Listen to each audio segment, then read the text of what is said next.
Le numérique est notre plus grande passion et chaque dimanche, je vous montre une nouvelle opportunité de s'y intéresser.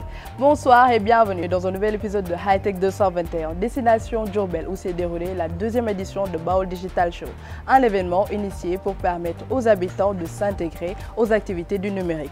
Écoutons Ismaël Afal.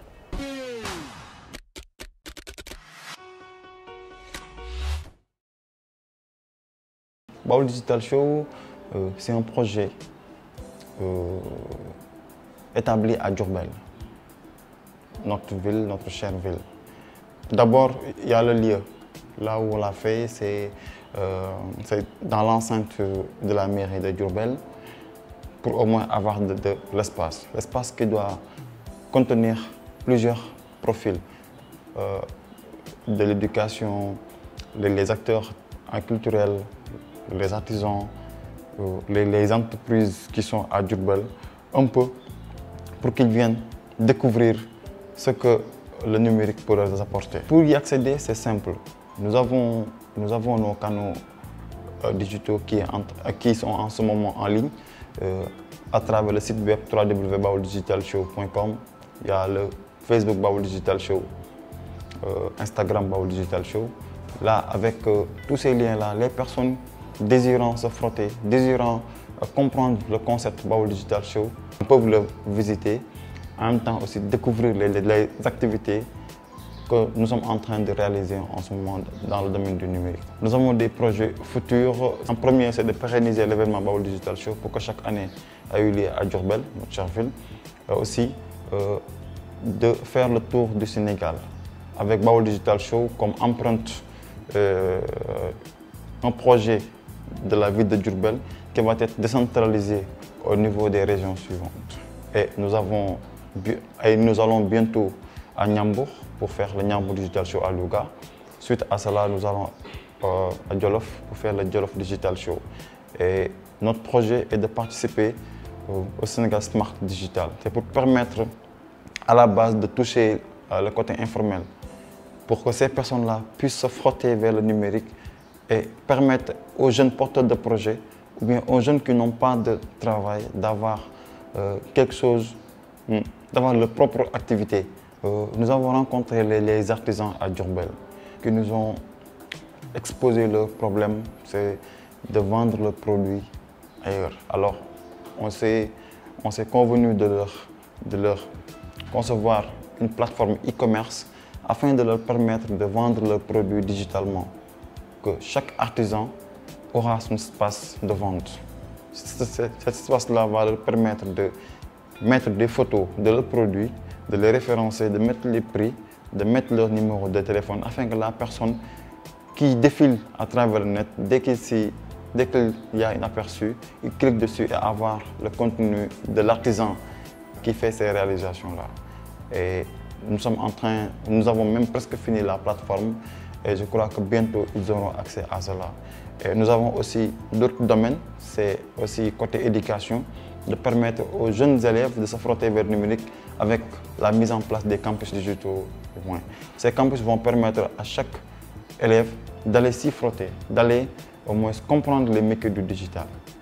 Ces métiers-là vont lui permettre, après obtention du bac, une fois à l'université, d'avoir un petit emploi qui peut générer quelque chose pour survivre là-bas, même pourquoi même pas avoir une petite expérience et dès qu'il sera en entreprise pour qu'il l'aide à mieux se valoriser autrement. Nous avons aussi côté sport qu'on a digitalisé un peu. Nous avons permis à Diourbel de se rattraper des navétanes passés. On a créé le navétane digital.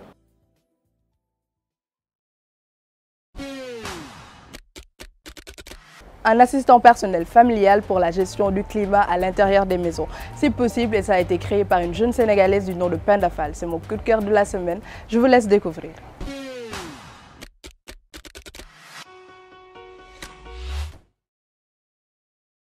On a Bajen, qui est un produit de SmartWeather. SmartWeather est mon start-up qui fait des produits sur tout ce qui est lié au climat et à la météo en général. Donc le premier produit c'est Bajen, qui est un assistant personnel et familial pour la gestion de tout ce qui est lié au climat à savoir la température, l'humidité, la pression et la qualité de l'air dans les environnements clos, comme les maisons, les bureaux, les crèches, à l'hôpital par exemple. Et il est accompagné d'une application mobile pour faire la gestion à distance et les alertes aussi. Bajen, j'ai été inspirée côté familial parce que je vis avec des personnes qui ont des pathologies respiratoires comme les asthmes, les bronchites, les sinusites par exemple, et d'autres pathologies comme la drépanocytose. Donc, et ça me touche aussi moi-même. Voilà. Donc, et nous passons aujourd'hui la majeure partie de notre temps à l'intérieur, que ce soit dans les maisons, au bureau ou à l'école. Et souvent, l'air y est plus pollué qu'à l'extérieur. Et nous n'en prêtons pas assez d'attention en fait. Et l'exposition aiguë à ces produits chimiques ou bien à des endroits toxiques peut provoquer chez la personne des maladies graves telles que les cardiopathies, les bronchopneumopathies, voilà. Donc c'est comme ça que m'est venue l'idée afin d'apporter d'aide à toute la population, mais aussi à ces personnes qui ont ces pathologies. Comme je vous ai dit tout à l'heure, aujourd'hui Bajen est disponible mais en version bêta parce que la vase, on l'a imprimée avec une impression 3D. Donc on a utilisé des cols et tout ça pour mettre en place les capteurs. On a essayé de faire juste avec les moyens du bord pour montrer que l'idée est là et c'est faisable. Maintenant, on a besoin de plus d'aide, de financement et d'accompagnement pour réaliser vraiment ce qu'on veut faire. Parce que là, on cherche à mettre en place des systèmes de purification automatique ou même aller jusqu'à faire des montres connectées pour que l'utilisation soit unique. Par exemple, une personne qui est asthmatique, comment il va utiliser son appareil serait différent d'une personne qui est par exemple drépanocytaire ou diabétique. On est en cours d'extension et de développement. Donc voilà, le produit est dispo, de même que l'application. Et vous pouvez avoir aussi assez d'informations sur le site www.bajen.com. Et on a commencé déjà à recevoir les commandes. On est une start-up et on a juste une idée de projet qu'on a essayé de mettre en place avec nos propres moyens. Donc, et on veut vraiment apporter de l'aide à la population. Donc, pour la pérennisation du produit, on a besoin de financement et on est ouvert, mais aussi par la vente du produit pour stabiliser notre modèle économique et aussi pour le start-up en fait. Voilà, comme je l'ai dit tout à l'heure, nous passons presque 80% de notre temps à l'intérieur de nos maisons. Donc Bajen, tu peux l'avoir où tu veux, que ce soit chez toi, à la maison ou au bureau par exemple. Et je vous ai dit tout à l'heure que souvent l'air est plus pollué à l'intérieur qu'à l'extérieur. Et aujourd'hui avec la pandémie coronavirus, on a tendance donc à passer beaucoup plus de temps à l'intérieur. Donc si vous avez Bajen chez vous, il va s'occuper de tout ce qui est gestion du climat, des pollutions aériennes, voilà.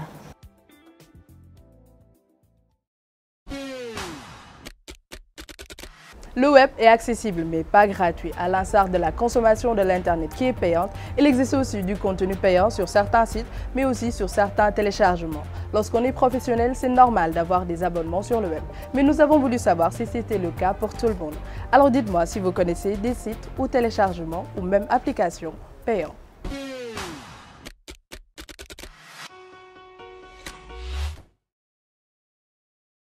Oui, non, j'en connais comme Netflix, comme Wido.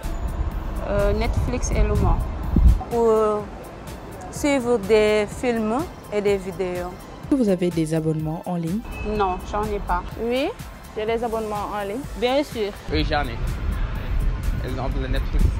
comme Audiomack par exemple, D-Manager, Netflix, d'autres applications. Pour regarder un film, écouter un dernier album, déverrouiller les fonctionnalités d'une application, il existe plusieurs causes pour payer un abonnement sur le web. D'ailleurs, le streaming est devenu un véritable luxe pour accéder aux médias. Il suffit d'appuyer sur un bouton et votre chanson, votre émission ou votre film démarre immédiatement. Qu'est-ce qui peut vous pousser à payer un contenu sur le web? Parfois, tu peux suivre des séries qui ne sont pas disponibles. Tu es obligé parfois de payer pour les suivre, quoi. ça nous sert à quelque chose. Par exemple, pour moi, si c'est au côté musique, ça me sert de pouvoir télécharger quelques sons que j'aime pour pouvoir les écouter. Parfois, je me divertis en regardant des films, etc. Pour suivre mes cours, bien sûr. Bon, pour regarder des films et des théâtres, on peut dire. Qu'est-ce qui peut vous pousser à payer un contenu sur le web? Des applications pour suivre mes cours, comme PDF. Ça me permet de regarder certains films. Le plus souvent, on voit des films et des séries. Les dessins animés. Les dessins animés et de la musique parfois, et parfois mes cours aussi. J'aime regarder des mangas, le plus souvent, et des films, et des séries encore. Et des jeux, des fois de la musique. Le contenu le plus payant est le contenu cinématique. Aujourd'hui, la guerre des plateformes comme Netflix, Amazon Prime s'intensifie. Est-ce qu'avant d'acheter, vous vérifiez si le contenu n'est pas gratuit ailleurs? Oui, je vérifie bien sûr. On commence d'abord par voir ça. Si c'est pas gratuit, on est obligé de payer, quoi. J'aille sur YouTube pour voir s'il est disponible là-bas d'abord. Si elle est gratuite, je télécharge. Des fois, avant de télécharger un film, je pars sur YouTube pour voir si la vidéo est disponible. Je vérifie toujours s'il est disponible ailleurs, gratuitement et tout. Aujourd'hui, il existe des plateformes de streaming gratuites qui reprennent exactement les contenus des plateformes payantes. Toutefois, la qualité n'y est toujours pas la même. bul xaar jouel ngir nekk benn winner ak Megawin mën ngeen a gagner 100 000 francs bés bu ne 1 million de francs ay bés yu ne ñeenti Toyota Starlet oto bu tooy xep bés tàq ak benn kër Kalia bu yanj yónneel gaaw win si 22 722 yoon bu gën a baax ngir am ndam mooy jouer si Megawin. Orange.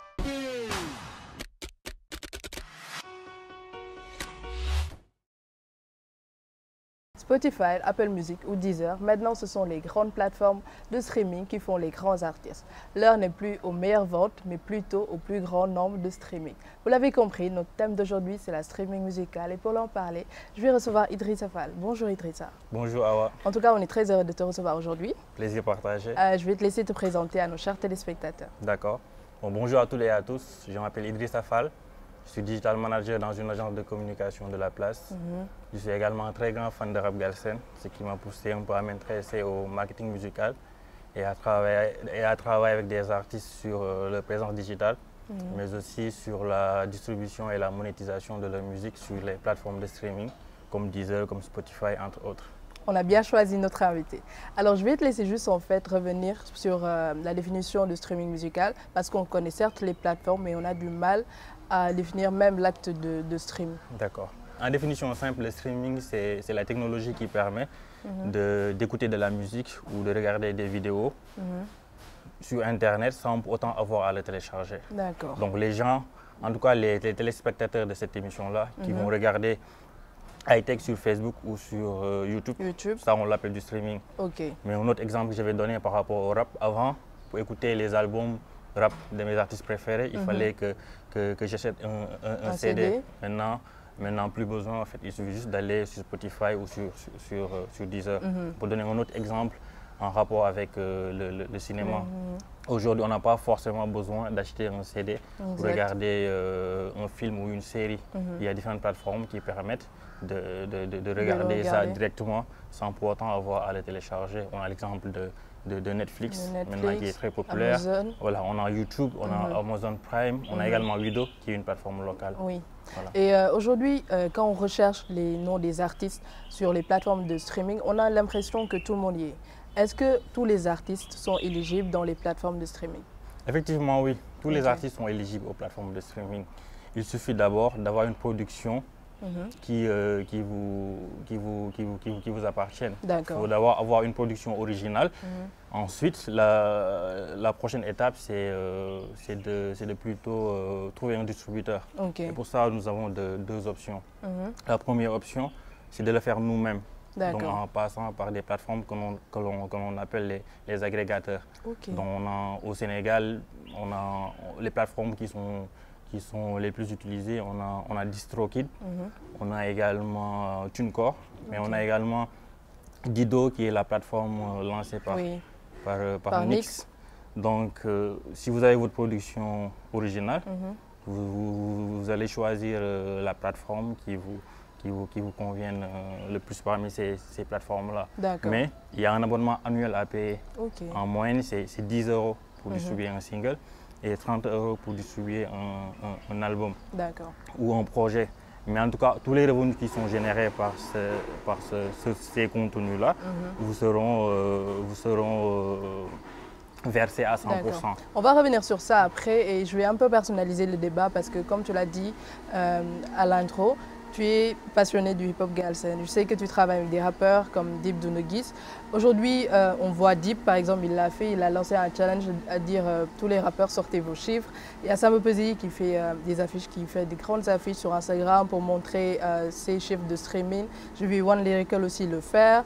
Dernièrement, Elzo Diamdong a sorti un single, lui dit j'étais le premier à être premier sur Deezer. Est-ce qu'aujourd'hui, en fait, les rappeurs sont plus jugés sur les chiffres que sur leur talent?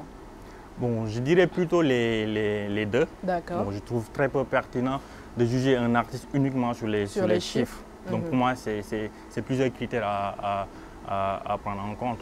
Mais là, on est en 2021, les chiffres sont très importants. Et c'est des éléments à mettre en avant, à valoriser. Mais après, ce n'est pas parce qu'un artiste ne fait pas des chiffres que forcément il n'est pas talentueux. Exactement. Donc pour moi, c'est ces deux critères. Je suis carrément d'accord avec toi. Et parlant des chiffres, en fait, on va un peu parler du marché parce que pour faire des chiffres, il faut un consommateur.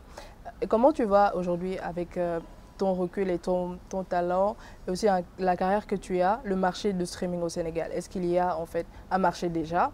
Est-ce que les consommateurs sont prêts à acheter un produit? Comment tu le vois? D'accord. Bon, moi je veux dire qu'il y a un marché parce qu'il y a des artistes quand même qui arrivent à générer des millions de streams sur les plateformes et à générer également un chiffre d'affaires sur ces plateformes-là. Si on prend l'exemple que tu viens de citer par rapport à Dip ou par rapport à Samo Peuzzi, ils ont récemment publié des chiffres par rapport à leur projet. Dip avait annoncé plus de 20 millions de streams avec son album LNN, ce qui est un record au Sénégal.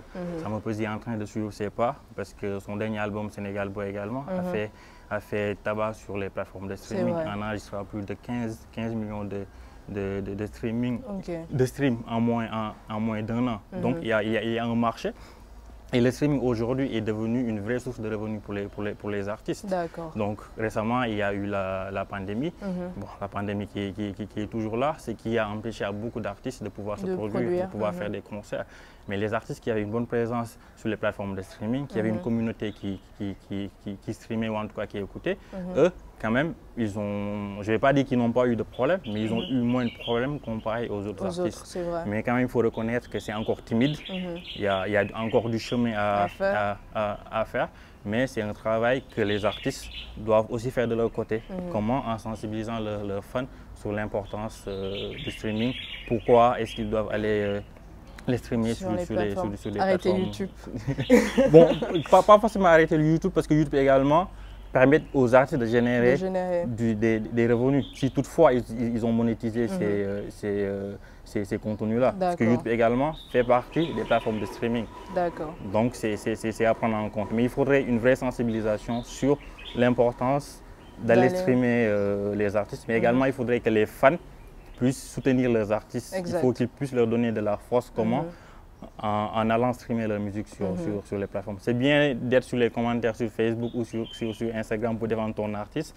Mais pour moi, c'est encore mieux d'aller payer un ticket de concert ou d'aller écouter sa musique sur les plateformes légales, de partager autour de soi.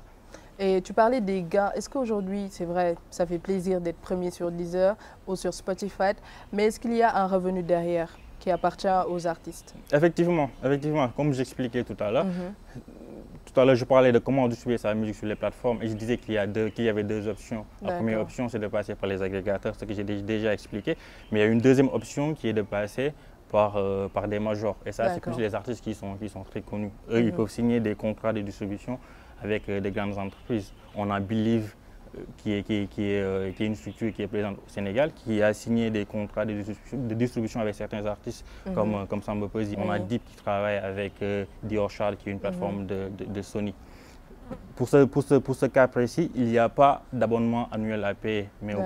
Mais par contre, il y a un revenu sharing qui se fait entre le producteur et la plateforme de distribution. Donc souvent, on voit du 70-30, 70% pour le producteur et 30% pour la plateforme de distribution, ou du 80-20. En tout cas, ça varie d'un artiste à un autre. Et ça, il y a de vrais revenus qui sont générés. Ce que je disais tout à l'heure, que les artistes qui ont une bonne présence sur les plateformes de streaming arrivent à générer des revenus. Le streaming aujourd'hui au Sénégal, en tout cas pour certains artistes, c'est devenu une vraie source de revenus. Et au-delà de ça aussi, ces chiffres-là sont à valoriser auprès des annonceurs, auprès des marques. On voit aujourd'hui des artistes qui sont ambassadeurs de grandes marques. Mais les chiffres sont pris en compte par les annonceurs. C'est important de savoir ça. C'est très important. Aujourd'hui, toi ou ton équipe, vous allez voir une marque pour pouvoir travailler avec elle. Mais les marques sont très regardantes sur tout ce qui est chiffres. Elles vont aller voir comment l'artiste est présent sur le digital, sur Facebook, il a combien d'abonnés, sur Instagram, pareil. Est-ce qu'il a un bon taux d'engagement? Est-ce que ses fans interagissent avec lui? Ils vont essayer de voir sur les plateformes de streaming pour voir si c'est un artiste qui est écouté ou pas.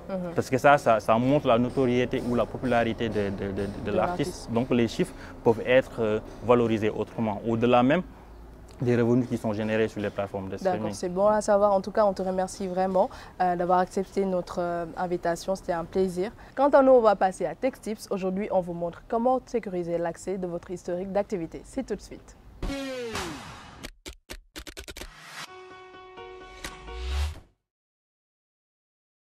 Google vient d'intégrer une nouvelle option de sécurité sur sa page Mon Activité Google. Vous pouvez désormais activer une validation supplémentaire pour verrouiller l'accès à vos données. Ouvrez votre navigateur préféré, rendez-vous sur la page Mon Activité Google et connectez-vous à l'aide de votre compte Google. Si vous êtes déjà connecté à votre compte, la page s'affiche automatiquement les différentes rubriques et les informations liées à votre utilisation des applications et services Google. Depuis la page principale de Mon Activité Google, cliquez sur le lien Gérer la validation de mon activité. Dans le pop-up qui s'affiche à l'écran, choisissez l'option Exiger la validation supplémentaire et cliquez sur Enregistrer. L'accès aux informations liées à l'utilisation que vous faites des applications, services et produits Google est à présent sécurisé. Désormais, à chaque nouvelle visite sur cette page, vous devrez ressaisir le mot de passe de connexion à votre compte Google pour accéder au contenu de la page Mon Activité Google. Et si vous avez la possibilité de ne plus toucher à votre sac poubelle, c'est possible. Une entreprise américaine vient de lancer une poubelle intelligente qui scelle et remplace votre sac poubelle. L'idée est juste d'une génie incroyable. Je vous laisse découvrir la poubelle Town New.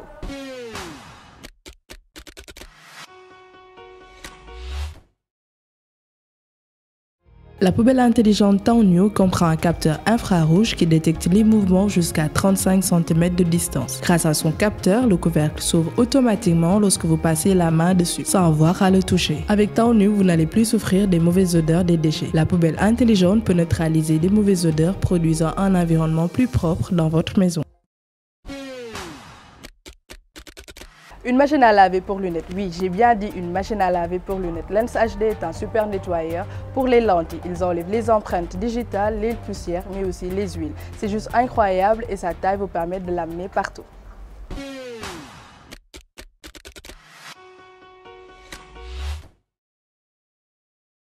Le super nettoyeur automatique pour lentilles conçu pour l'efficacité, la vitesse et la commodité partout. Retirez les empreintes digitales, la poussière et l'huile sur vos objectifs. Lens HD est le premier nettoyeur automatique des lunettes au monde pour tout type de lunettes. L'éponge douce enveloppée de tissu microfibre peut facilement saisir et enlever toute la saleté sur les lunettes. Rendez vos journées plus claires et plus lumineuses.